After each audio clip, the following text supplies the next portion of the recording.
ਸਨਮਾਨਯੋਗ ਗੁਰੂ ਰੂਪ ਸਾਧ ਸੰਗਤ ਜੀਓ, ਗੁਰਦੇਵ ਦੀ ਫਤਿਹ ਪ੍ਰਵਾਨ ਕਰਨੇ। ਵਾਹਿਗੁਰੂ ਜੀ ਕਾ ਖਾਲਸਾ, ਵਾਹਿਗੁਰੂ ਜੀ ਕੀ ਫਤਿਹ।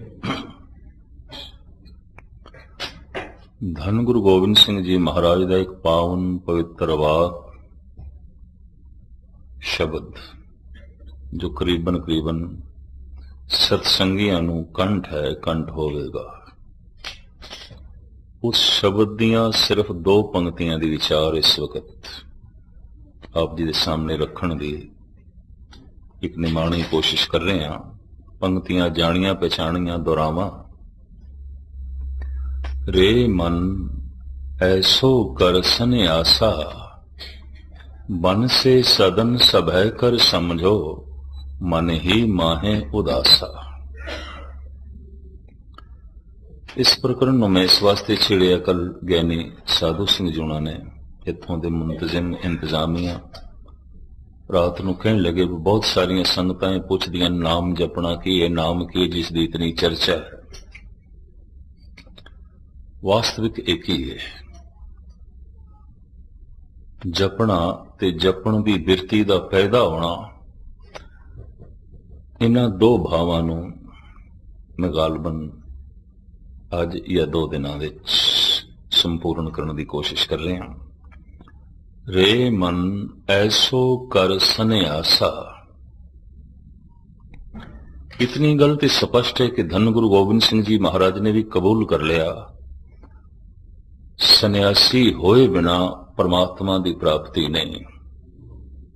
ਤੇ ਸੰਨਿਆਸੀ ਉਹ ਹੁੰਦਾ ਜੋ ਉਦਾਸੀ ਹੋਵੇ। ਮਨ ਹੀ ਮਾਹੇ ਉਦਾਸਾ।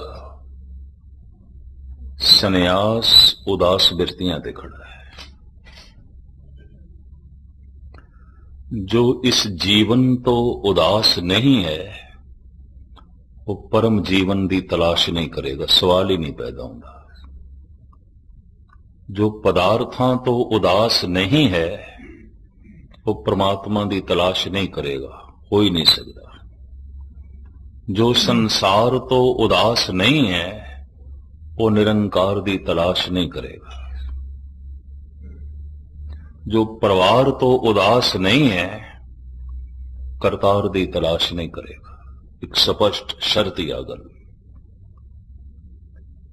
ਧੰਨ ਗੁਰੂ ਨਾਨਕ ਦੇਵ ਜੀ ਮਹਾਰਾਜ ਦੇ ਵੱਡੇ ਸਾਹਿਬਜ਼ਾਦੇ ਬਾਬਾ ਸ੍ਰੀ ਚੰਦ, ਜਿਨ੍ਹਾਂ ਨੇ ਔਰ ਜਿਨ੍ਹਾਂ ਦੀ ਉਮਤ ਨੇ ਸਾਰੇ ਦੇਸ਼ ਤੇ ਕੁਝ ਵਿਦੇਸ਼ਾਂ 'ਚ ਈਰਾਨ, ਅਫਗਾਨਿਸਤਾਨ ਵਿੱਚ ਗੁਰੂ ਨਾਨਕ ਪੰਥ ਦਾ ਪ੍ਰਚਾਰ ਕੀਤਾ। ਪੁਰਾਣੇ ਮਿਸ਼ਨਰੀ ਉਹੀ ਸਨ। ਉਹਨਾਂ ਨੇ ਜਿਸ ਪੰਥ ਨੂੰ ਜਨਮ ਦਿੱਤਾ ਉਹਨੂੰ ਕਹਿੰਦੇ ਸਨ ਉਦਾਸੀ। ਉਦਾਸੀ ਜਨਮ ਤੋਂ ਹੀ ਬਾਬਾ ਸ੍ਰੀ ਚੰਦ ਉਦਾਸੀ ਸਨ। ਕੋਈ ਪੂਰਬਲੇ ਸੰਸਕਾਰ, ਕੋਈ ਪੂਰਬਲੀ ਤਪੱਸਿਆ। ਆਖਰ ਗੁਰੂ ਨਾਨਕ ਦੇ ਘਰ ਦੇ 'ਚ ਆਉਣਾ ਤੇ ਉਹਨਾਂ ਦਾ ਸਾਹਿਬਜ਼ਾਦਾ ਬਣਨਾ ਕੋਈ ਮਾਮੂਲੀ ਆਤਮਾ ਤੇ ਆ ਨਹੀਂ ਸਕਦੀ ਸੀ। ਤੋ ਪਿਛਲੇ ਕੋਈ ਜੋਗੀ ਲੱਗਦੇ ਸਨ, ਜਨਮ ਤੋਂ ਹੀ ਉਦਾਸ। ਤੋ ਹੁਣ ਮੈਂ ਦੁਹਰਾਵਾਂ, ਇਹ ਉਦਾਸੀ ਤੇ ਸੰਨਿਆਸੀ, ਇਹ ਦੋ ਸ਼ਬਦ ਗੁਰੂ ਗੋਬਿੰਦ ਸਿੰਘ ਜੀ ਮਹਾਰਾਜ ਨੇ ਵਰਤੇ ਨੇ। ਰੇ ਮਨ ਐਸੋ ਕਰ ਸੰਨਿਆਸਾ, ਬਨ ਸੇ ਸਦਨ ਸਭੈ ਕਰ ਸਮਝੋ, ਮਨ ਹੀ ਮਾਹੇ ਉਦਾਸਾ। ਧੰਨ ਗੁਰੂ ਨਾਨਕ ਦੇਵ ਜੀ ਮਹਾਰਾਜ ਦੇ ਬੋਲ ਰਾਮਕਲੀ ਰਾਗ ਦੇ ਅੰਦਰ, ਰਾਮਕਲੀ ਮੱਲਾ ਪਹਿਲਾ। ਪਾਤਸ਼ਾਹ ਕਹਿੰਦੇ ਨੇ, ਜਿਤ ਦਰ ਵਸੇ ਕਵਨ ਦਰ ਕਹੀਏ, ਦਰਾਂ ਭੀਤਰ ਦਰ ਕਵਨ ਲਏ, ਜਿਸ ਦਰ ਕਾਰਨ ਫਿਰਾਂ ਉਦਾਸੀ, ਸੋ ਦਰ ਕੋਈ ਆਏ ਕਹੇ। ਉਦਾਸ ਹੋ ਕੇ ਜਿਸ ਦਰ ਦੀ ਮੈਂ ਤਲਾਸ਼ ਕਰ ਰਿਹਾ ਕੋਈ ਮੈਨੂੰ ਦੱਸੇ ਉਹ ਦਰ ਕਿੱਥੇ ਹੈ। ਤੇ ਹੁਣ ਮੈਂ ਫਿਰ ਦੁਹਰਾਵਾਂ, ਉਦਾਸ ਹੋਏ ਬਿਨਾ, ਆਪਣੇ ਘਰ ਤੋਂ ਉਦਾਸ ਹੋਏ ਬਿਨਾ ਪਰਮਾਤਮਾ ਦੇ ਘਰ ਦੀ ਤਲਾਸ਼ ਕਰਨੀ ਔਖੀ ਹੈ। ਜੋ ਪਦਾਰਥਾਂ ਤੋਂ ਉਦਾਸ ਨਹੀਂ ਪਰਮਾਤਮਾ ਦੀ ਤਲਾਸ਼ ਨਹੀਂ ਕਰੇਗਾ। ਜੋ ਇਸ ਜੀਵਨ ਤੋਂ ਉਦਾਸ ਨਹੀਂ ਪਰਮ ਜੀਵਨ ਦੀ ਤਲਾਸ਼ ਨਹੀਂ ਕਰੇਗਾ। ਜੋ ਇਹ ਕਹਿ ਰਿਹਾ ਇਹ ਜਗ ਮਿੱਠਾ ਅਗਲਾ ਕਨ ਡਿੱਠਾ, ਜੋ ਇਸ ਸੰਸਾਰ ਤੋਂ ਉਦਾਸ ਨਹੀਂ ਉਹ ਨਿਰੰਕਾਰ ਦੀ ਤਲਾਸ਼ ਨਹੀਂ ਕਰੇਗਾ। या इंज कह लो निरंकार की तलाश ही उन्हां मनुखा ने की थी जो इस जीवन तो, इस संसार तो, इन्हां पदार्थां तो उदास सन। पहला मुगल सम्राट बाबर, ओदा एक शेर वो कहंदा है, रोजो नो बहारों में व दिल रुबा खुशस्त, बाबर ब ऐश कोश के आलम दोबारा नेस्त। खा ले पी ले, नित नवियां अयाशियां कर ले, अगली दुनिया किसने देखी है, ये दुनिया फिर मिलनी है। बाबर उदी सोचनी तो ही पता चलता है कि उदी तर्ज जिंदगी की सी, उसका जीवन की सी। एक कहंदा रोजो नो बहारों में ब दिल रुबा खुशस, मैं शराब नु कहंदे ने, रोजो नो बहारों में व दिल रुबा खुश अस्त, बाबर ब ऐश कोश के आलम दोबारा नेस्त।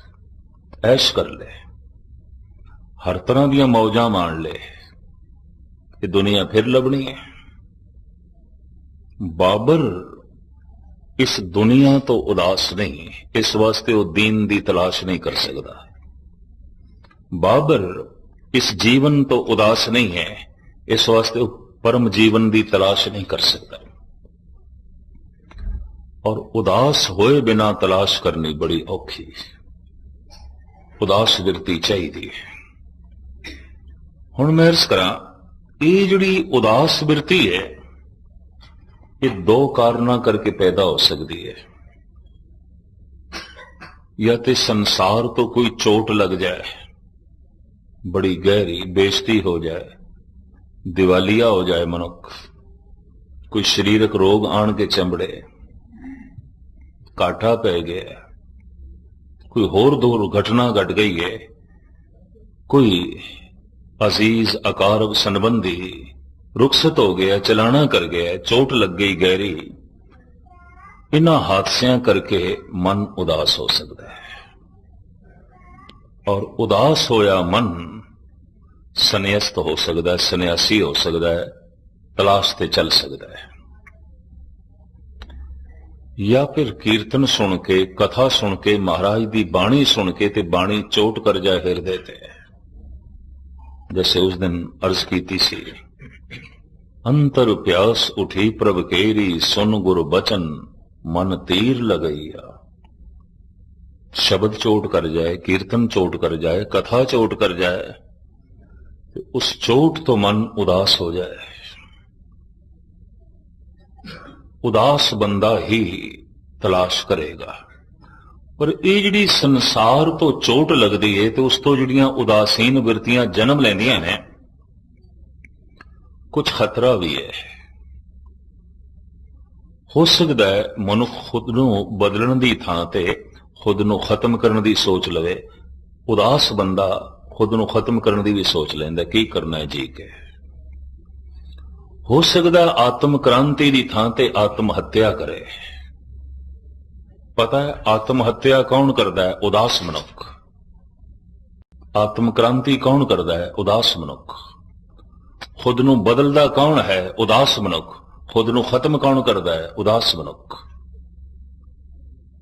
सारी दुनिया दे लोग सुसाइड करते हैं। सारी दुनिया कोई ऐसा मुल्क नहीं जिथे खुदकशी नहीं है, आत्महत्या नहीं है। और सब तो ज्यादा अमेरिका देश है, जबकि सब तो ज्यादा संपन्न देश। उदासीनता घेर लेंदी है, उदास निराश। तो फिर कुछ चारा नहीं दिखाई देता, की करना है जी के। ये बोझ ढोके की करना है, ये भार ढोके की करना है। तो उस हालत दे जद कोई चोट लगी होंदी है तो मनुख उदास हो जाता है, खुद नूं खत्म करने की सोच लेंदा है। जिन्हां मनोविज्ञानकां ने, मनोचिंतक लोगां ने खुद ही खुदकशी करने वाले दे मन का अध्ययन किया, जिहड़े बच गए खुदकशी करने दे सफल ना हो सके, उन्होंने उस घड़ी दे खुदकशी करने की सोची, अपनी जो है आत्महत्या करने की सोची, जदों बिल्कुल उदास हो गए। बिल्कुल संसार तो चोट खा के मन उदास होवे, खतरा है। हो सकता है खुद नूं बदलण दी थां ते खुद नूं खत्म कर बैठे। ਆਤਮ ਕ੍ਰਾਂਤੀ ਦੀ ਤਾਂ ਤੇ ਆਤਮ ਹੱਤਿਆ ਕਰ ਬੈਠੇ। ਆਤਮ ਕ੍ਰਾਂਤੀ ਵੀ ਉਦਾਸ ਮਨੁੱਖ ਕਰਦਾ ਹੈ, ਆਤਮ ਹੱਤਿਆ ਵੀ ਉਦਾਸ ਮਨੁੱਖ ਕਰਦਾ ਹੈ। ਖੁਦ ਨੂੰ ਬਦਲਦਾ ਵੀ ਮਨੁੱਖ ਹੈ, ਖੁਦ ਨੂੰ ਖਤਮ ਕਰਦਾ ਵੀ ਉਦਾਸ ਮਨੁੱਖ ਹੈ। ਔਰ ਉਦਾਸ ਬਿਰਤੀ ਦੇ ਵਿੱਚ ਇਹ ਦੋ ਖਿਆਲ ਉਤਪੰਨ ਹੋਣ ਦੇ ਨਗਰ ਸੰਸਾਰ ਤੋਂ ਚੋਟ ਖਾ ਕੇ ਇਹ ਉਦਾਸ ਹੋਇਆ। ਖੁਦ ਨੂੰ ਬਦਲਣ ਦੀ ਵੀ ਸੋਚ ਸਕਦਾ ਹੈ, ਬਈ ਜਿਸ ਢੰਗ ਨਾਲ ਮੈਂ ਜੀ ਰਿਹਾ ਨਹੀਂ ਜੀਵਣਾ, ਜੈਸਾ ਮੈਂ ਜੀ ਰਿਹਾ ਨਹੀਂ ਜੀਵਣਾ, ਆਪਣੀ ਜ਼ਿੰਦਗੀ ਨੂੰ ਬਦਲਣਾ ਹੈ। ਜਾਂ ਜੈਸਾ ਮੈਂ ਜੀ ਰਿਹਾ ਨਹੀਂ ਜੀਵਣਾ, ਮੈਂ ਖਤਮ ਕਰਨਾ ਹੈ, ਮੈਂ ਨਹੀਂ ਜੀਵਣਾ। ਆਪ ਸੁਣ ਕੇ ਹੈਰਾਨ ਹੋ ਗਏ। ਮਨੋਚਿੰਤਕ ਤੇ ਇਹ ਕਹਿੰਦੇ ਨੇ ਕਿ ਦੁਨੀਆ 'ਚ ਇਸ ਤਰ੍ਹਾਂ ਦਾ ਮਨੁੱਖ ਲੱਭਣਾ ਹੀ ਬੜਾ ਔਖਾ ਹੈ ਜਿਸ ਨੇ ਕਿਸੇ ਵਕਤ ਐਸਾ ਨਾ ਸੋਚਿਆ ਹੋਵੇ ਕਿ ਇਸ ਤਰ੍ਹਾਂ ਦੀ ਜ਼ਿੰਦਗੀ ਨਾਲੋਂ ਤੇ ਮੌਤ ਚੰਗੀ, ਮਰ ਜਾਈਏ। ਕਿਉਂਕਿ ਰੂਹੇ ਜ਼ਮੀਨ ਦੇ ਵਿੱਚ ਮਨੁੱਖ ਜ਼ਮੀਨ ਤੇ ਆ ਕੇ ਕਦੀ ਕਦਾਈ ਇਸ ਤਰ੍ਹਾਂ ਦੇ ਹਾਦਸੇ ਤੋਂ ਰੋਨੁਮਾ ਹੋ ਹੀ ਜਾਂਦਾ ਹੈ। ਐਸਾ ਹਾਦਸਾ ਉਸ ਨੂੰ ਘੇਰ ਹੀ ਲੈਂਦਾ ਹੈ, ਜਦ ਬਿਲਕੁਲ ਉਦਾਸ ਹੋ ਜਾਂਦਾ ਹੈ ਤੇ ਕਹਿ ਦਿੰਦਾ ਹੈ ਇਸ ਜੀਵਨ ਨਾਲੋਂ ਤੇ ਮੌਤ ਚੰਗੀ ਹੈ। ਬਹਾਦਰ ਸ਼ਾਹ ਜ਼ਫਰ ਆਖਰੀ ਮੁਗਲ ਸਮਰਾਟ, ਉਸ ਦਾ ਇੱਕ ਦਰਬਾਰੀ ਸ਼ਾਇਰ ਹੋਇਆ ਹੈ ਹਕੀਮ ਮੋਮਨ ਖਾਨ ਮੋਮਨ। ਬੜਾ ਸਿਆਣਾ ਹਕੀਮ ਵੀ ਸੀ, ਫਕੀਰ ਵੀ ਸੀ ਤੇ ਸ਼ਾਇਰ ਵੀ ਸੀ। ਤਿੰਨ ਖੂਬੀਆਂ ਸਨ ਉਹਦੇ ਕੋਲ। ਹਕੀਮ ਸੀ, ਫਿਰ ਫਕੀਰ ਸੀ, ਫਿਰ ਸ਼ਾਇਰ ਸੀ। ਬਹਾਦਰ ਸ਼ਾਹ ਜ਼ਫਰ ਉਸ ਦਾ ਬਹੁਤ ਸਨਮਾਨ ਕਰਦਾ ਸੀ, ਸਤਿਕਾਰ ਕਰਦਾ ਸੀ। वो अपनी एक नज़म दे च कहंदा है, अब तो घबरा के ये कहते हैं कि मर जाएंगे, पर मर के भी चैन ना पाया तो किधर जाएंगे। कहंदा घबराहट दे च उदासीन बिरती जद पैदा होंदी है तो सोच लेना मर जावा, खुदकशी करना, की करना जी के ये जिंदगी बोझ हो गई, उदास जिंदगी ते भार हो गई है, किस तरह ढोई है। अब तो घबरा के ये कहते हैं कि मर जाएंगे, पर मर के भी चैन ना पाया तो किधर जाएंगे। फिर कहंदा है मेरी अकल कहंदी है जे मर के भी चैन ना मिलिया, सुकून ना मिलिया, फिर मर के भी शांति ना मिली तो फिर की गारंटी कि मर के शांति मिलेगी, मर के सुकून मिलेगा, इसका की पता। गुरु ग्रंथ साहब जी महाराज का भी फैसला है, जिन्हों जीवदियां जी शांति नहीं मिली उन्होंने मर के नहीं मिलनी, जिन्हों जीवदियां जी मुक्ति नहीं मिली उन्होंने मर के नहीं मिलेगी। जो जीवदियां जी सचखंड दे पहुंचिया नहीं, मर के सचखंड दे नहीं पहुंचेगा। ये गल वखरी कि हर मुर्दे नाल असीं कह देने आ फलाना सचखंड वासी, सचखंड वासी मुर्दियां नाल जोड़ दिता है। जद सुरत सच दे लीन हो जाए, सच परमात्मा आद सच जुगाद सच है भी सच, नानक होसी भी सच। सुरत जैसे परमात्मा नाल जुड़दी है वो सचखंड ही होंदा है। सचखंड वसे निरंकार उथे तो निरंकार दे च वसदा है और निरंकार उस दे च वसदा है। सचखंड वासी जमिया झूठ खंड दे च, जीविया झूठ खंड दे च, ते जद मर गया ते कह दिता सचखंड वासी, मुर्दियां नाल जोड़ दिता है। इस वास्ते किसी जीवदे जागदे बंदे नूं कह के ते देखो रब तैनूं सचखंड वासी करे, टुट के पैंदा है कि नहीं, उठा पैंदा है कि नहीं। स्वर्ग दे जो दास ने अर्थ पढ़े, स्वर्ग स्वय वर्ग, अपने वर्गा वर्ग, कोई ओपरा नहीं, कोई बेगाना नहीं। स्वर्ग कोई बेगाना नहीं रहा, कोई ओपरा नहीं रहा, सब अपने। जद बंदा एक परमात्मा नूं अपना बना लेंदा है ना, तो फिर कोई बेगाना नहीं रहता, सब अपने। एक सज्जन सब सज्जना, एक वैरी सब बात। सबको मीत हम आपन कीना, हम सब ना के साजन। जद एक नूं कोई सज्जन बना देंदा है, कायनात दा जर्रा जर्रा उसदा अपना हो जाता है। ये ते नास्तिक भी मनते ने कि अपनिਆਂ ਵਿੱਚ जीवना स्वर्ग ਦੇ ਵਿੱਚ जीवना है, गैरां ਦੇ ਵਿੱਚ जीवना नरक ਦੇ ਵਿੱਚ जीवना है। वो तो यह भी मनते हैं। हुण इतनी दुनिया है, सारिਆਂ ਨੂੰ किस तरह अपना बनाइए। गुरबाणी कहती एक नूं अपना बनाओ, सारे ही अपने ने। कि जे एक नूं अपना नहीं बनाया तो फिर कोई भी अपना नहीं। एक सज्जन सब सज्जना, जब सारे ही अपने दिखाई देन, कोई ओपरा नहीं, कोई बेगाना नहीं, स्वय वर्ग, अपने वर्गा वर्ग, कोई ओपरा नहीं, कोई बेगाना नहीं, स्वर्ग। धर्म दी शिखर अवस्था मनी गई स्वर्ग, स्वर्ग। पर बदकिस्मती जमया मनुख नरक दे च, जीविया मनुख नरक दे च, ते जद मर गया फलाना स्वर्गवास हो गया, फलाना दे स्वर्गां दे च वासा हो गया। आद हो गई। मर के स्वर्गवास, जीवदियां जी नरकवास। मर के सचखंड वासी, जीवदियां जी झूठखंड वासी। इस वास्ते दोवें शब्द मुर्दियां नाल जुड़ गए।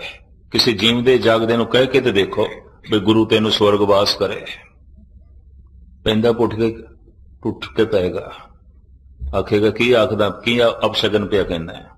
तो हुण कौन दसे? ये ते अध्यात्मक मंडल की सब तो उच्ची अवस्था है। सचखंड वासी होना सब तो शिखर की अवस्था है। मैं अर्ज करा, गुरबाणी कहती है जो जीवदियां जी मुक्त नहीं होया, मर के मुक्त नहीं हो सकता। बहनी कहे सुनोरे संतो, मरण मुकत किन भाई। मर के किस नूं मुक्ति मिली है? किसी नूं भी नहीं।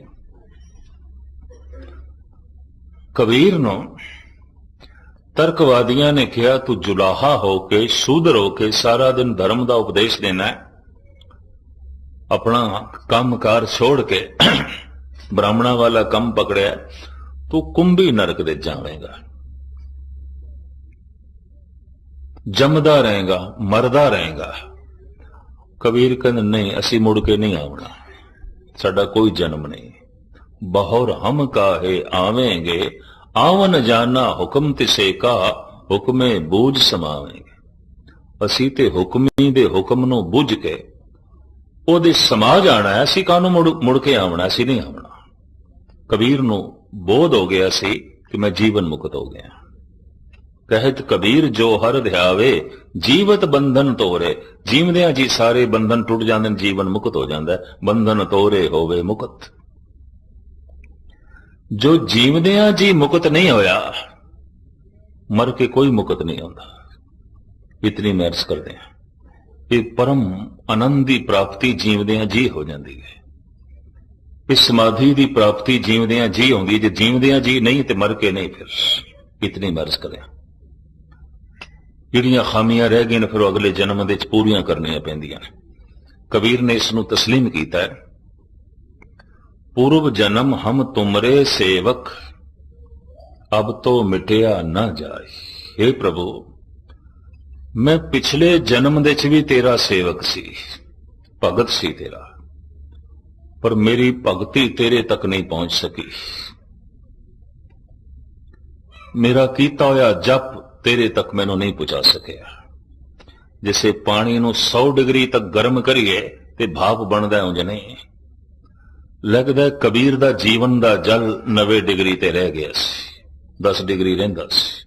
किधरे होर गर्म होंदा ते जीवन मुक्त हो जाना सी, कमी रह गई। और कबीर ने स्वयं कबूल की है, पूर्व जन्म हम तुमरे सेवक। हे प्रभु, मैं पिछले जन्म दे च भी तेरा सेवक सी, तेरा भगत सी, अब तो मिटिया ना जाए। अद की मेरी इस भक्ति नू लेखे लाई। हे प्रभु, अब की बार बखश बंदे को, बौर ना भौजल फेरा, मुड़ के मेरा आवना ना होए।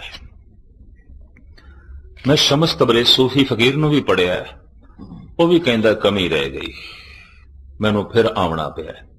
इस्लाम बार बार दे जन्म नू नहीं मनदा, सूफी बार बार दे जन्म नू मनदे ने। यही कारण है कि मुगल सम्राट, मुगल बादशाह इन्हां नू कतल करदे रहे ने। सरमद नू दिल्ली दे लाल किले दे कतल किया गया, शमस तबरेज़ दी मुल्तान दे पुट्ठी खल लाई गई, मंसूर दी मिस्र दे सूली ते उसनू चाड़िया गया। सूफी फकीर कबूल नहीं होए कि बार बार दे जन्म नू मनदे सन। जैसे कि शमस तबरेज़, दीवाने शमस तबरेज़ी दे लिखदा है, तबरेज़ एक शहर है ईरान दा, बॉर्डर ते, टर्की बॉर्डर ते, बहुत वड्डा शहर है ईरान दा। शमस इसदा नां सी, तबरेज़ दा रहने वाला सी, इस वास्ते इहनूं कहंदे ने शमस तबरेज़ी। ये कहंदा है, बाज आमदम ता यार राह महमा कुनम। कहंदा मैं बार बार इस दुनिया ते आया ताकि खुदा नूं अपने घर दे च मेहमान बना सकां, खुदा नूं अपने घर दे च लिया सकां। पर कहंदा हर जन्म मेरा अजा ही जांदा रहा, गल नहीं बनती रही। मैं तरले लेंदा रह गया, मैं प्रार्थना ही करदा रह गया, गल कदी बनी नहीं। हुण मैं फिर अर्ज करां, पानी 100 डिग्री तक गर्म होवे ते भाप बने, तपस्या अपनी शिखर तक पहुंचे ते गल बने। बाज आमदम ता यार राह मेहमान को नम। इसे फकीर ने इस लंबी चौड़ी हकायत ये लिखा है कि खुदा एक दिन राजी हो गया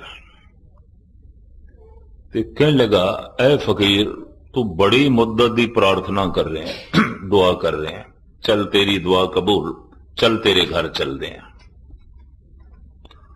उस लंबी चौड़ी नज़म दे च फकीर कहंदा, उस दिन मेरे पैर जमीन ते नहीं टिकदे सन कि खुदा मेरे नाल चल रहा सी। समझाण दा उसदा ढंग, कहंदा कई जन्मां दी प्यास बुझी सी, कई जन्मां दी तड़प नूं अज भाग लगन लगा सी। खुदा मेरे घर चल रहा है और कहंदे ने मैं खुशी नाल मेरे कदम जमीन ते नहीं टिकदे सन। अपने आप नूं मैं खुशकिस्मत समझ रहा सी, मेरे घर खुदा आ रहा है और वो भी मेरे नाल। फिर ये फकीर लिखदा है, जब खुदा मेरे घर की चौखट तक आया तो मैनू कहन लगा, फकीरा जरा अंदर वेख ले, साडे बैठण की थां भी है कि नहीं, लैते आया तू सानू, ये नज़म है, तू लैते आया है, देखते सही साडे बैठण लई कोई आसन भी है कि नहीं। ये फकीर कहंदा, हां खुदा मैं देखदा अंदर।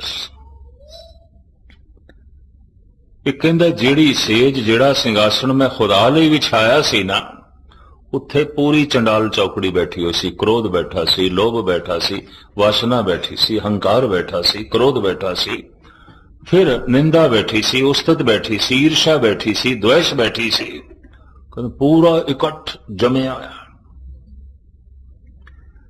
ये फकीर कहंदा मैं उन्होंने हाथ जोड़े बई इस सिंघासन ते बैठण वाला आ गया, जिसदा ये सिंघासन है वो आ गया, तुसी हुण निकलो जाओ। इस फकीर ने गोष्ठी लिखी है, वो जिहड़े बैठे सन उन्होंने ये आख्या, ऐ फकीर खुदा नूं ते तू अज ले आया ना, ते असीं ते कई जन्मां तो बैठे हैं, किस तरह चले जाइए, नहीं जाते।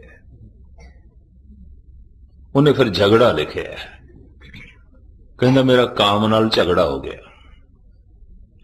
मैं उन्होंने पकड़ के बाहर कढ़िया, निकल। कहंदा फिर मैं अंदर आया, मैं क्रोध नूं पकड़िया, निकल। उन्होंने जद बांह पकड़ के खिंचिया, मैं बाहर कढ़िया, बाहर कढ़ के आया, काम फिर अंदर आ गया।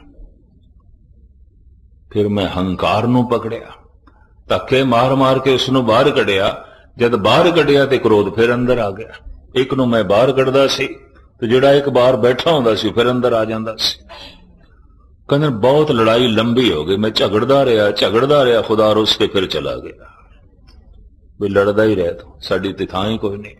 कबीर भी कहंदे ने, कहत कबीर ए पंच को झगरो झगरत जन्म गवाया, झूठी माया सब जग बांधिया, मैं राम रमत सुख पाया, गुस्ताखी माफ असी हारे हुए बंदे आ, जित नहीं है मन दे हथों हारे आ, ते मन नूं जितीए ते जगत जित लईए, मन दे हथों हारे होया ते मन दी सेजा ते की है, मन दी सेजा ते पंजे ने और की ने, और इन्हां दे नाल होर चौकड़ी इन्हां दी साथी ने। मनुख दा मन की है, मनुख दा मन है विचारां दा मुजस्मा, चितवनी दा मुजस्मा। अंदर जद चितवनी चलती उसनूं कहंदे ने चित, अंदर जद विचार चलते उन्होंने कहंदे ने मन, अंदर जद सोचनी चलती है फैसला उन्होंने कहंदे ने बुद्ध। आखिर मन यही कुछ है और की है। तो मनुख दी सोचनी दे च की है, मनुख दे विचारां दे च की है, मनुख दी चितवनी याद दे च की है। दार्शनिक कहंदे ने काम है, लोभ है, हंकार है। मैं हुण क्रोध ते मोह दा जिक्र नहीं कीता, खास करके ਉਹਦਾ ਕਾਰਨ देश के महापुरुष धार्मिक गहरा चिंतन करने वाले कहते हैं क्रोध ते मोह ਛਾਇਆ ਦੀ ਤਰ੍ਹਾਂ ਉਹਨਾਂ ਤਿੰਨਾਂ ਦੇ ਨਾਲ ਰਹਿੰਦੇ ਨੇ। ਇਹਨਾਂ ਦਾ ਆਪਣਾ ਕੋਈ ਵਜੂਦ ਨਹੀਂ। ਇਹ ਸਾਇਆ ਹੈ, ਛਾਇਆ ਹੈ ਕਾਮ ਦੀ, ਲੋਭ ਦੀ ਔਰ ਅਹੰਕਾਰ ਦੀ। ਜਿਸ ਤੋਂ ਹੰਕਾਰ ਦੀ ਪੂਰਤੀ ਹੋ ਜਾਏ ਉਸ ਤੇ ਮੋਹ ਆ ਜਾਂਦਾ ਹੈ, ਪਿਆਰਾ ਲੱਗਦਾ ਹੈ, ਚੰਗਾ ਲੱਗਦਾ ਹੈ। ਤੇ ਜਿਹੜਾ ਰੋਕ ਖੜੀ ਕਰਦੇ ਹੋਏ ਉਸ ਤੇ ਕ੍ਰੋਧ ਆਉਂਦਾ ਹੈ। ਜਿਹੜਾ ਲੋਭ ਦੀ ਪੂਰਤੀ ਕਰ ਦੇਵੇ, ਲੋਭ ਨੂੰ ਪੱਠੇ ਪਾ ਦੇਵੇ, ਪਿਆਰਾ ਲੱਗਦਾ ਹੈ, ਚੰਗਾ ਲੱਗਦਾ, ਉਸ ਤੇ ਮੋਹ ਆ ਜਾਂਦਾ ਹੈ। ਜਿਹੜਾ ਰੋਕ ਖੜੀ ਕਰ ਦੇਵੇ ਉਸ ਤੇ ਕ੍ਰੋਧ ਆ ਜਾਂਦਾ ਹੈ। ਹੋਰ ਕਿਸ ਤੇ ਕ੍ਰੋਧ ਆਉਂਦਾ ਹੈ? ਜਿਹੜਾ ਵਾਸ਼ਨਾ ਦੀ ਪੂਰਤੀ ਕਰ ਦੇਵੇ ਉਸ ਤੇ ਮੋਹ ਆ ਜਾਂਦਾ ਹੈ, ਪਿਆਰਾ ਲੱਗਦਾ ਹੈ, ਚੰਗਾ ਲੱਗਦਾ ਹੈ। ਜਿਹੜਾ ਰੋਗ ਖੜੀ ਕਰ ਦੇਵੇ ਉਸ ਤੇ ਕ੍ਰੋਧ ਆ ਜਾਂਦਾ ਹੈ। ਕ੍ਰੋਧ ਹਰ ਵਕਤ ਮਨੁੱਖ ਦੇ ਅੰਦਰ ਨਹੀਂ ਆਉਂਦਾ। ਜਦ ਵੀ ਕਿਸੇ ਨੇ ਰੋਗ ਖੜੀ ਕੀਤੀ ਵਾਸ਼ਨਾ ਪੂਰਤੀ ਦੇ ਚ, ਲੋਭ ਪੂਰਤੀ ਦੇ ਚ, ਅਹੰਕਾਰ ਪੂਰਤੀ ਦੇ ਚ, ਕ੍ਰੋਧ ਆ ਜਾਏਗਾ। ਤੇ ਜਦ ਵੀ ਕਿਸੇ ਨੇ ਪੂਰਤੀ ਕਰਨ ਦੇ ਚ ਮਦਦ ਕੀਤੀ ਉਸ ਤੇ ਮੋਹ ਆ ਜਾਏਗਾ, ਪਿਆਰ ਆ ਜਾਏਗਾ, ਚੰਗਾ ਲੱਗੇਗਾ, ਪਿਆਰਾ ਲੱਗੇਗਾ। ਮੂਲ ਰੂਪ ਦੇ ਵਿੱਚ ਮਨੁੱਖ ਦੇ ਵਿਚਾਰਾਂ ਦੇ ਵਿੱਚ ਅਹੰਕਾਰ ਹੁੰਦਾ ਹੈ, ਲੋਭ ਹੁੰਦਾ ਹੈ, ਕਾਮ ਹੁੰਦਾ ਹੈ। ਬਾਕੀ ਇਹਨਾਂ ਦੇ ਸਾਰੇ ਹਿਮਾਇਤੀ ਸਾਥੀ। ਇਹ ਫਕੀਰ ਕਹਿੰਦਾ ਮੈਂ ਇਹਨਾਂ ਨੂੰ ਕੱਢਣ ਦੇ ਚ ਲੱਗ ਗਿਆ, ਝਗੜਨ ਦੇ ਚ ਲੱਗ ਗਿਆ। ਬੜੀ ਸਾਧਨਾ ਤੋਂ ਬਾਅਦ ਖੁਦਾ ਨੂੰ ਲਿਆਇਆ ਸੀ ਆਪਣੇ ਬੂਹੇ ਤੱਕ, ਮੇਰੇ ਬੂਹੇ ਤੋਂ ਹੀ ਵਾਪਸ ਚਲਾ ਗਿਆ। ਯਕੀਨ ਜਾਣੋ ਕਈ ਦਫਾ ਮਨੁੱਖ ਬਿਲਕੁਲ ਨੇੜੇ ਪਹੁੰਚਦਾ ਹੈ ਔਰ ਉੱਥੋਂ ਹੀ ਵਾਪਸ ਮੁੜ ਜਾਂਦਾ ਹੈ। ਇਹ ਹਕੀਕਤ ਹੈ। ਕਈ ਬੰਦੇ ਜਪ ਕਰਦਿਆਂ ਕਰਦਿਆਂ ਬਿਲਕੁਲ ਨਾਮ ਦੇ ਨੇੜੇ ਪਹੁੰਚ ਜਾਂਦੇ ਨੇ। ਜੋ ਨਾਮ ਮਨੁੱਖ ਦੇ ਅੰਦਰ ਹੈ, ਨੌ ਨਿਧ ਅੰਮ੍ਰਿਤ ਪ੍ਰਭ ਕਾ ਨਾਮ ਦੇਹੀ ਨੇ ਇਸਕਾ ਵਿਸਰਾਮ, ਬਿਲਕੁਲ ਨੇੜੇ ਪਹੁੰਚ ਜਾਂਦੇ ਨੇ ਪਰ ਨਿਰਾਸ਼ ਹੋ ਜਾਂਦੇ ਨੇ। ਪਤਾ ਨਹੀਂ ਹੈ ਵੀ ਸਹੀ ਕਿ ਨਹੀਂ, ਇੰਨਾ ਸਮਾਂ ਲੱਗ ਗਿਆ ਹੈ, इतनी मुद्दत लग गई है। और बहुती मुद्दत लग जाए तो कुछ प्राप्त ना होवे। धन गुरु अर्जन देव जी महाराज भी कहते ने भई निरासी बहुत दिन लागे। पंक्तियां तुसी पढ़ियां होनियां ने गुरु अर्जन देव जी दियां। भई निरासी बहुत दिन लागे, देश देशंतर में सगले जागे। बहुत अस्थानां ते गए, बड़े तीर्थां ते गए, बहुत खोज की थी, बड़ा जप तप की था, निराशा ही हाथ लगी। पता नहीं है भी सही कि नहीं। सारी जमीन दे थल्ले पानी है। किधरे 4 फुट खोदिए पानी निकलता है, किधरे 400 फुट खोदिए पानी निकलता है। भारत विच जैसलमेर दा इलाका 600 फुट की खुदाई ते पानी निकलता है, उंज नहीं है सही सारी जमीन दे थल्ले पानी। किधरे 4 फुट खोदिए पानी निकलता है, किधरे 400 फुट खोदिए पानी निकलता है। परमात्मा ते सारियां दे अंदर है। नौ निध अमृत प्रभ का नाम देही में इसका विश्राम। किधरे विकारां दी परत पत्थर ज्यादा पए होंदे ने, उन्हां नूं हटाउण दे विच ज्यादा समा लग जाता है। ते जे समा ज्यादा लग गया है तो बंदा निराश हो जाता है, भाई शायद है भी सही कि नहीं। भई निराशी बहुत दिन लागे, देश देशंतर में सगले जागे। कोलोराइड दा इलाका अमेरिका दा। मैं उत्थों दी एक गाथा पढ़ रहा सी, उसने मैनू बड़ा प्रभावित किया। वो पूरी पहाड़ी कहंदे ने सोने दी खान सी। गवर्नमेंट ने 10 साल दे पटे ते एक मनुख नूं दे दिते। वो बंदा बड़ा खुश, भाई मैनू सिर्फ 50 लाख ही ते डॉलर देने पे ने, पुरानी गल है, तो मैं तो करोड़ां कमावांगा, अरबां कमावांगा। ये हकीकत है, कोई काल्पनिक कहानी नहीं। उन्हें एक कोई समय 100 जगह दे उत्ते खुदाई शुरू कर दी इस पहाड़ी दे, और सारी थां ते जिहड़ी खुदाई है उसने 400 फुट तक की थी, सोना नहीं निकले। उदास दुखी हो गया है, मैं तो डुब गया। 50 लाख डॉलर ते गवर्नमेंट दे देने ते इन्ना मेरा होर खर्च हो गया। इन्नी मशीनरी लियांदी, इन्ने मजदूर लियां, लेबर लियांदी, ये खुदाई इन्ने दिनां दी जा रही है, पल्ले ते कुछ नहीं पिया। रेत दे टिब्बे मेरे पल्ले लगे ना, पत्थर ही निकले, गीटियां ही निकलियां ने। उदास हो गया। उन्हें अखबारां विच ये खबर दे दी भी ये पटा मैं वेचदा, कोई लवे, और मैं अद्धे मुल ते देण नूं तैयार।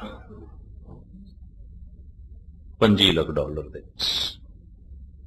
ਕਹਿੰਦੇ ਨੇ ਇੱਕ ਗ੍ਰਾਹਕ ਮਿਲ ਗਿਆ, ਸੌਦਾ ਤੈਅ ਹੋ ਗਿਆ, ਲਿਖਾ ਪੜੀ ਹੋ ਗਈ।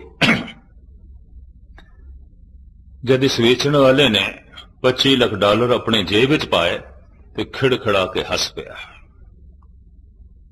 ਉਹ ਜਿਹੜਾ ਖਰੀਦਾਰ ਸੀ ਨਾ, ਉਹਨੇ ਆਖਿਆ ਹੱਸਿਆ ਕਿਉਂ ਹੈ ਤੂੰ? ਕਹਿੰਦਾ ਬੜਾ ਮੂਰਖ ਹੈ, ਤੇਰੀ ਮੂਰਖਤਾ ਤੇ ਮੈਨੂੰ ਹਾਸਾ ਆਇਆ, ਕੀ ਕਰਾਂ? ਦੇਖ, ਪਰ ਤੂੰ ਇਤਨੇ ਪੈਸੇ ਦੇ ਕੇ ਮੈਨੂੰ ਬਚਾ ਲਿਆ ਕਿ ਕਿਤਨਾ ਤੂੰ ਮੂਰਖ ਹੈ। ਜਦ ਮੈਨੂੰ ਖੁਦਾਈ ਕਰਦਿਆਂ ਨਹੀਂ ਲੱਭਿਆ ਔਰ 100 ਥਾਵਾਂ ਤੋਂ ਨਹੀਂ ਲੱਭਿਆ ਤੇ ਤੈਨੂੰ ਖਾਕ ਲੱਭ ਜਾਏਗਾ, ਕਿੱਥੋਂ ਲੱਭੇਗਾ? ਪਰ ਫਿਰ ਵੀ ਤੂੰ ਲੈਂਦਾ ਪਿਆ। ਚਲੋ ਮੈਂ ਬਚ ਗਿਆ, ਹੁਣ ਤੇਰੀ ਮੂਰਖਤਾ ਤੇ ਮੈਨੂੰ ਹਾਸਾ ਆ ਗਿਆ। ਖਰੀਦਾਰ ਕਹਿੰਦਾ ਹੈ ਤੂੰ ਇਤਨਾ ਹੀ ਦਾਵਾ ਕਰ ਸਕਦਾ ਹੈ ਕਿ 400 ਫੁੱਟ ਤੱਕ ਸੋਨਾ ਨਹੀਂ ਹੈ, ਇਸ ਤੋਂ ਅੱਗੇ ਵੀ ਸੋਨਾ ਨਹੀਂ ਹੈ, ਤੂੰ ਇਹ ਦਾਵਾ ਨਹੀਂ ਕਰ ਸਕਦਾ। ਇਹ ਤੇ ਸਮਾਂ ਦੱਸੇਗਾ ਕਿ ਮੂਰਖ ਕੌਣ ਹੈ। ਆਪ ਸੁਣ ਕੇ ਹੈਰਾਨ ਹੋ ਗਏ। ਹਕੀਕਤ ਹੈ ਉਹਨੇ ਸਿਰਫ 2 ਫੁੱਟ ਖੁਦਾਈ ਕੀਤੀ, ਸੋਨਾ ਨਿਕਲ ਆਇਆ, ਸਿਰਫ 2 ਫੁੱਟ। ਮਾਲਾ ਮਾਲ ਹੋ ਗਿਆ, ਅਰਬਾਂਪਤੀ ਹੋ ਗਿਆ, ਹਰ ਖੂਹ ਦੇ ਚੋਂ ਨਿਕਲ ਆਇਆ। ਸਿਰਫ 2 ਫੁੱਟ ਉਸਨੇ ਖੁਦਾਈ ਕੀਤੀ। ਕਈ ਦਫਾ ਮਨੁੱਖ ਉੱਥੋਂ ਨਿਰਾਸ਼ ਹੋ ਕੇ ਮੁੜ ਆਉਂਦਾ ਹੈ ਜਦ ਮੰਜ਼ਿਲ ਬਿਲਕੁਲ ਕੋਲ ਹੁੰਦੀ ਹੈ। एक शायर भी कहता है, किस्मत की बात देखिए टूटी कहां कमद, 2-4 हाथ जब के लबे वाम रह गया। कहता किथे मेरी हिम्मत टुट गई, किथे मेरा हौसला टुट गया, जद सिर्फ 2 हथ रह गई सी, मंजिल घर रह गया सी, मैं मुड़ पिया वापस। बई निरासी बहुत दिन लागे, देश दे संतर मैं सगले च आ गए। इतनी गल ते कही जा सकती कि सारे पहाड़ां दे सोना नहीं हो सकता, सारे समुंदर की सतह तले मोती नहीं हो सकते, पर ऐसा कोई भी जीवन नहीं जिहदे अंदर नवनित परमात्मा का नाम नहीं है। नवनित अमृत प्रभ का नाम, देही में इसका विश्राम। फर्क सिर्फ इतना होगा कि इत्थे 2 फुट खुदाई करनी पएगी, किधरे 500 फुट। हो सकता है किधरे 4 दिन के जप नाल परमात्मा प्रगट हो जाए, हो सकता है किधरे 4 साल जप करना पे, पत्थर बहुत पैने, गिटियां बहुत पैने, खुदाई बहुत करनी पएगी, रेत बहुत है, विकारां दी संस्कारां दी सारी हटानी पएगी। तो खैर मुख्तसर जो है मैं अर्ज करा, जप करना ही खुदाई करनी है, खोदना है। पर इस वास्ते चलेगा कौन? उदास। जो संसार तो उदास है यही निरंकार की तलाश करेगा, जो पदार्थां तो उदास है यही परमात्मा की तलाश करेगा। पर जे संसार तो चोट खा के उदास होया है तो एक खतरा है, आत्म क्रांति की थां ते आत्म हत्या भी कर सकता है। पर शब्द की चोट खा के, कथा कीर्तन नूं सुन के जो उदास हो गया है, आत्म हत्या नहीं करेगा, आत्म क्रांति करेगा। मैं ये तो नहीं कहता कि सारे संसार तो चोट खा के आत्म हत्या कर दें, कुछ आत्म क्रांति भी कर दें, जैसे कि भरतरी। ये सत्संगी नहीं सी, कथा कीर्तन सुन के जोगी नहीं बनया। पता है क्यों जोगी बनया, क्यों संत बनया, क्यों परमात्मा के मार्ग ते चल पिया? इसने खुद ही लिख दिता है वैराग शतक दे। इसके 3 ग्रंथ ने, नीति शतक, वैराग शतक, श्रृंगार शतक। 3 ही ग्रंथ महान ने, और इन 3 ग्रंथों तो पता चलता है बहुत जरखैज दिमाग सी इसका, बड़ा बारीक दिमाग सी। एक कहता मैं बैरागी क्यों बनया, त्यागी क्यों बनया, संत क्यों बनया? कहता जिन को चित मैं चित मो, तिन की तन मो तन माए रतीना। वो आन पुमान के संग रति, फुनता मन में गन का ग्रह कीना। दृग है अब लाबृद कंदर्ब पे, और मोय धिकार जो मार अधीना। इस रीत समूह की प्रीत तजी, निरप होए जोगीश्वर ईश्वर चीना। इहदी चहेती राणी दा नाम सी पिंगला। गल इसने छुपाई नहीं, वैराग शतक दे पहले छंद ने। कहंदा जिन को चित मैं नित मैं चित मोह, तिन की तन मोह तन माए रतीना। कहंदा जो मेरे चित दे हर वक्त वसी हुई सी, ते मेरा चित जिसनों हर वक्त याद करदा सी, उसदे चित्त दे च मैं नहीं सी, मैं उसदी याद विच जीवदा सी, वो किसी होर दी याद विच। भरतरी वैराग शतक। जिन को चित मैं नित मैं चित मोह तिन की तन मोह तन माए रतीना। वो आन पुमान के संग रती फुन तामन में गन काग्रह कीना। ओदे मन विच कुछ होर, मेरे मन विच ओ सी, ओदे मन विच कोई होर। गनका बनी हुई फुन तामन में गन काग्रह कीना। गनका वेसवा नूं कहंदे ने। वो आन पुमान के संग रति फुन तामन में गन काग्रह कीना। दृढ़ है अबला वृद्ध कंदर्प पे और मोह धिकार जो मार अधीना। कहंदा है दृढ़ है ऐसी नारी ते जिसदा पति राजा होवे ते फिर एक कोचवान दी संगत करे, उन्होंने अपने हिरदे च थां देवे। ये भरतरी कहंदा लानत है मेरे ते कि मैं इस तरह झूठे विश्वास ते झूठे प्रेम दे च रहा। अपने आप ते भी कहंदा और मोह धिकार जो मार अधीना। त्रिग है अबला वृद्ध कंदर्प पे और मोह धिकार जो मार अधीना। इस रीत समूह की प्रीत तजी। छोड़ देता है मैं सब कुछ, हृदय चोट खा गया। इस रीत समूह की प्रीत तजी। निरप होए जोगीश्वर ईश्वर चीना। हैगा ते मैं निरप राजा से जोगी हो गया। छोड़ देता है सब कुछ। घर तो चोट खा के, घर तो चोट लगी, पत्नी तो चोट लगी। अक्सर ऐसा होता है, कभी किसी नूं पुत्र तो चोट लग जाती है, मित्र तो चोट लग जाती है, पिता तो चोट लग जाती है, पत्नी तो चोट लग जाती है, पति तो चोट लग जाती है, मन उदास हो जाता है। लेकिन लोग अपने मन नूं समझा लेंदे ने, चलो अज चोट लगी है कल नहीं लगेगी, इस तरह समझा लेंदे।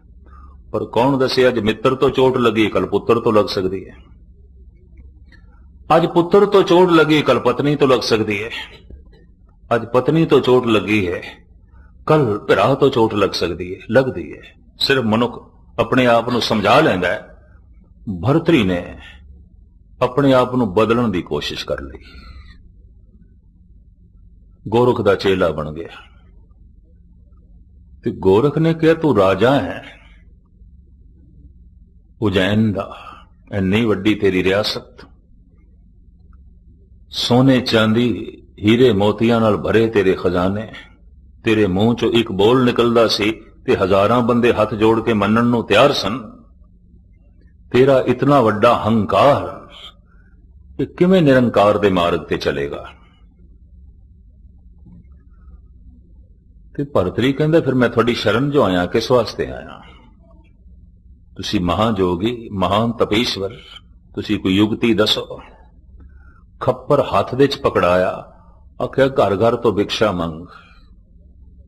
ये जड़ा महान राजा होने का तेरा हंकार है ना, ये तां ही मिटेगा कि तू अपने आप को मंगता मन ले। मंगता भिखारियां कुछ भी नहीं। कहने जद बूहे देते भिक्षा मंगण दी सदा लाई, रो पिया भरतरी जारो जार। गुरु नानक ने जिक्र भी किया, रोवें राजे कन्न बढ़ाए, घर घर मांगे भिखिया जाए। इस महान राजे नूं जद भिक्षा मंगनी पई, रो पिया, चीख निकल गई। कहंदा है सोने चांदी दे मेरे अंबार, सोने दे सिंघासन ते मैं बैठदा सी, चुटकी आटा पे मंगदा भिखारी। पर होर कोई रस्ता ही नहीं सी। हंकार नूं मारन वास्ते गोरख ने यह युक्ति उसनूं दसी, इंज कर, यह तरीका अपना। तो मैं अर्ज करा कदी कदाई ऐसा भी होंदा है कि घर तो चोट खा के मनुख उदास हो जाता है, ते उदास होकर परमात्मा की तलाश कर लेंदा है, जैसे कि भरतरी। पर अक्सर ऐसा होंदा है या तो मनुख अपने आप को समझांदा है, या फिर आत्म क्रांति की थां ते आत्म हत्या कर बैठता है। परमात्मा की तलाश की थां ते खुद नूं खत्म करने की सोच लेंदा है, सुसाइड करता है, खुदकशी करता है। सारी दुनिया विच मौजूद है।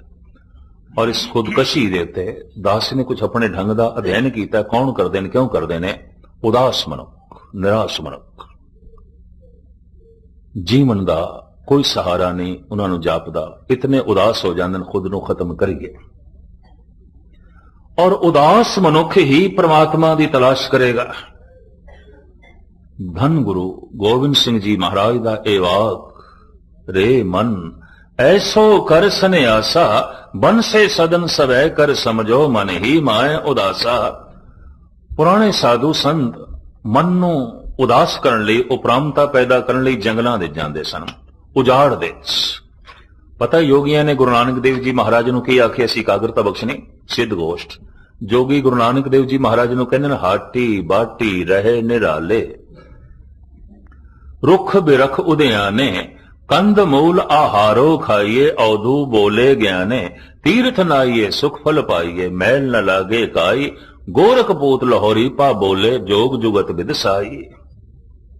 ਗੋਰਖ ਦਾ ਚੇਲਾ ਲਾਹੌਰੀ ਪਾ ਨਾਥ ਗੁਰੂ ਨਾਨਕ ਦੇਵ ਜੀ ਮਹਾਰਾਜ ਨੂੰ ਕਹਿੰਦਾ, ਹਾਟੀ ਬਾਟੀ ਰਹੇ ਨਿਰਾਲੇ, ਹਾਟ ਸ਼ਹਿਰ, ਬਾਟ ਰਸਤੇ। ਸ਼ਹਿਰਾਂ ਤੋਂ ਇੱਕ ਪਾਸੇ ਹੋ ਕੇ ਰਹਿਣਾ ਚਾਹੀਦਾ ਹੈ, ਤੇ ਜਿਹੜੇ ਸ਼ਹਿਰਾਂ ਨੂੰ ਰਸਤੇ ਜਾਂਦੇ ਨੇ ਸੜਕਾਂ ਤੋਂ ਵੀ ਇੱਕ ਪਾਸੇ, ਬਿਲਕੁਲ ਉਜਾੜ ਬਿਆਬਾਨ ਵਿੱਚ, ਜਿੱਥੇ ਮਨੁੱਖ ਨਾ ਹੋਣ। ਰੁੱਖ ਬਿਰਖ ਉਦਿਆਨੇ, ਗੁਜ਼ਾਰਾ ਕਿਸ ਤਰ੍ਹਾਂ ਚ ਕਰੇ ਮਨੁੱਖ? ਕੰਦ ਮੂਲ ਆਹਾਰੋ ਖਾਈਏ, ਔਧੂ ਬੋਲੇ ਗਿਆਨੇ। ਜੇ ਪਸ਼ੂ ਘਾਸ ਪੱਤੇ ਖਾ ਕੇ ਗੁਜ਼ਾਰਾ ਕਰ ਸਕਦੇ ਨੇ, ਕਰ। ਸਰੋਵਰਾਂ ਦਾ ਪਾਣੀ ਪੀ ਕੇ, ਤਾਂ ਕਿ ਮਨ ਉਦਾਸ ਹੋ ਜਾਏ। ਇਹ ਜਗਤ ਕੁਛ ਵੀ ਨਹੀਂ। ਕਲਗੀਧਰ ਪਿਤਾ ਕਹਿੰਦੇ ਨੇ, ਜੰਗਲ ਵਿੱਚ ਜਾ ਕੇ ਮਨ ਨੂੰ ਉਦਾਸ ਕਰਨ ਦੀ ਲੋੜ ਨਹੀਂ, ਘਰ ਨੂੰ ਹੀ ਜੰਗਲ ਸਮਝ ਲੈ। ਉਜਾੜ ਵਿੱਚ ਜਾ ਕੇ ਮਨ ਨੂੰ ਉਦਾਸ ਕਰਨ ਦੀ ਲੋੜ ਨਹੀਂ, ਘਰ ਨੂੰ ਹੀ ਉਜਾੜ ਸਮਝ ਲੈ। ਬਨ ਸੇ ਸਦਨ, ਸਦਨ ਕਹਿੰਦੇ ਨੇ ਘਰ ਨੂੰ, ਤੇ ਬਨ ਜੰਗਲ, ਘਰ ਨੂੰ ਹੀ ਜੰਗਲ ਸਮਝ ਲੈ। ਜੈ ਗ੍ਰਹਿ ਬਨ ਸੰਸਰ ਕੀਆ, ਪਾਤਸ਼ਾਹ ਦੀ ਬਾਣੀ। ਬਨ ਸੇ ਸਦਨ ਸਵੈ ਕਰ ਸਮਝੋ, ਸਾਰੇ ਧਨ ਪਦਾਰਥ ਸੰਪਦਾ ਮਕਾਨ, ਇਹਨੂੰ ਹੀ ਉਜਾੜ ਸਮਝ ਲੈ। ਕਿਸੇ ਬੰਦੇ ਨੂੰ ਘਰ ਦੇ ਕਮਰੇ 'ਚ ਬੰਦ ਕਰ ਦਈਏ ਤੇ ਆਖੇ 4 ਦਿਨ ਤੋਂ ਬਾਹਰ ਨਹੀਂ ਨਿਕਲਦਾ, ਰਹਿ। ਯਕੀਨ ਜਾਣੋ, ਦੀਵਾਰਾਂ ਨਾਲ ਗੱਲਾਂ ਕਰੇਗਾ ਤੇ ਘਰ ਦੀ ਛੱਤ ਖਾਣ ਨੂੰ ਪਏਗੀ, ਨਸਣ ਦੀ ਕਰੇਗਾ, ਤੇ ਨਿਕਲੀਏ। ਕੀ ਇਹ ਘਰ ਦੇ 'ਚ ਤੇਰੇ? ਮਹਾਰਾਜ ਕਹਿੰਦੇ ਘਰ ਨੂੰ ਹੀ ਉਜਾੜ ਸਮਝ ਲੈ, ਘਰ ਨੂੰ ਹੀ ਜੰਗਲ ਸਮਝ ਲੈ। ਇਸ ਤਰ੍ਹਾਂ ਦਾ ਉਦਾਸੀ ਬਣ, ਔਰ ਇਸੇ ਉਦਾਸ ਬਿਰਤੀ ਤੋਂ ਸੰਨਿਆਸੀ ਪਣੇ ਦਾ ਜਨਮ ਹੁੰਦਾ ਹੈ। ਰੇ ਮਨ ਐਸੋ ਕਰ ਸੰਨਿਆਸਾ, ਬੰਸੇ ਸਦਨ ਸਭੈ ਕਰ ਸਮਝੋ, ਮਨ ਹੀ ਮਾਇਆ ਉਦਾਸਾ। ਫਿਰ ਉਦਾਸ ਮਨੁੱਖ ਪਰਮਾਤਮਾ ਦੀ ਤਲਾਸ਼ ਤੇ ਚੱਲ ਪੈਂਦਾ ਹੈ, ਔਰ ਉਹ ਤਲਾਸ਼ ਕਿਵੇਂ ਕਰਦਾ ਹੈ, ਔਰ ਤਲਾਸ਼ ਦੀ ਸਫਲਤਾ ਕਿਵੇਂ ਪ੍ਰਾਪਤ ਕਰਦਾ ਹੈ, ਇਹ ਮੈਂ ਕੱਲ ਰਾਤ ਦੇ ਵਕਤ ਆਪ ਜੀ ਦੇ ਸਾਹਮਣੇ ਰੱਖਾਂਗਾ। ਪੰਕਤੀਆਂ ਤੁਸੀਂ ਇਹ ਦੋ ਚੇਤੇ ਰੱਖਣਾ। ਰੇ ਮਨ ਐਸੋ ਕਰ ਸੰਨਿਆਸਾ, ਬਨ ਸੇ ਸਦਨ ਸਭੈ ਕਰ ਸਮਝੋ, ਮਨ ਹੀ ਮਾਹੇ ਉਦਾਸਾ। ਆਪਣੇ ਆਪ ਦੇ ਚ ਇੱਕ ਬਾਰੀਕ ਪ੍ਰਕਰਣ ਹੈ। ਕੱਲ ਸ਼ਾਮ ਦੇ ਵਕਤ ਸਾਹਿਬ ਗੁਰੂ ਗ੍ਰੰਥ ਸਾਹਿਬ ਜੀ ਮਹਾਰਾਜ ਦੀ ਰਹਿਮਤ ਬਖਸ਼ਿਸ਼ ਦਾ ਸਦਕਾ ਇਹਨੂੰ ਖੋਲਣ ਦੀ ਕੋਸ਼ਿਸ਼ ਕਰਾਂਗੇ। ਜਿਨ੍ਹਾਂ ਜਿਨ੍ਹਾਂ ਦੇ ਅੰਦਰ ਪ੍ਰਮਾਤਮਾ ਦੀ ਤਲਾਸ਼ ਪੈਦਾ ਹੋਈ ਹੋਵੇ ਤੇ ਮਨ ਵਿੱਚ ਉਦਾਸੀ ਵੀ ਹੋਵੇ, ਉਹਨਾਂ ਲਈ ਇਹ ਪ੍ਰਕਰਣ ਬਹੁਤ ਲਾਭਕਾਰੀ ਹੋਵੇਗਾ। ਤੇ ਜਿਨ੍ਹਾਂ ਦਾ ਅਜੇ ਮਨ ਇਹ ਕਹਿੰਦਾ ਇਹ ਜਗ ਮਿੱਠਾ ਅਗਲਾ ਕਿ ਡਿੱਠਾ, ਛੱਡੋ ਜੀ, ਸ਼ਾਇਦ ਉਹਨਾਂ ਲਈ ਲਾਭਕਾਰੀ ਨਾ ਹੋਵੇ। ਜੋ ਬਾਬਰ ਦੀ ਤਰ੍ਹਾਂ ਸੋਚਦੇ ਹੋਣ, ਰੋਜ਼ ਨੋ ਬਹਾਰੋ ਮੈਂ व दिल रुबा खुशस्त, बाबर बैश कोश के आलम दोबारा ने खा ले पी ले, मौजा मान ले अगली दुनिया किसने देखी, खुदा ਨੂੰ ਕੌਣ ਜਾਣਦਾ ਹੈ। ਬਾਬਰ, ਉਹਨਾਂ ਦਾ ਸ਼ਾਇਦ ਇਸ ਪ੍ਰਸੰਗ ਨਾਲ ਤਾਲਮੇਲ ਨਾ ਬੈਠੇ, ਪਰ ਰੋਜ਼ ਦੇ ਸਤਸੰਗੀਆਂ ਦੇ ਕੁਝ ਐਸੇ ਜ਼ਰੂਰ ਆਉਂਦੇ ਨੇ ਕਿ ਪ੍ਰਭੂ ਦੀ ਤੜਪ ਪੈਦਾ ਹੋ ਜਾਂਦੀ ਹੈ, ਉਹ ਮਿਲੇ। तो इस संबंधी जो गुरबाणी दी गुरु ग्रंथ साहिब जी महाराज ਦੀਆਂ ਵਿਚਾਰਾਂ ਨੇ ਕੱਲ ਸ਼ਾਮ ਨੂੰ ਫਿਰ ਖੋਲਣ ਦੀ ਕੋਸ਼ਿਸ਼ ਕਰਾਂਗੇ। ਬੜੇ ਟਿਕਾਉ ਨਾਲ ਆਪਨੇ ਸਰਵਣ ਕੀਤਾ। ਸਾਰਿਆਂ ਦਾ ਹਾਰਦਿਕ ਤੌਰ ਤੇ ਧੰਨਵਾਦ। ਭੁੱਲ ਚੁੱਕ ਦੀ क्षमा। ਵਾਹਿਗੁਰੂ ਜੀ ਕਾ ਖਾਲਸਾ, ਵਾਹਿਗੁਰੂ ਜੀ ਕੀ ਫਤਿਹ।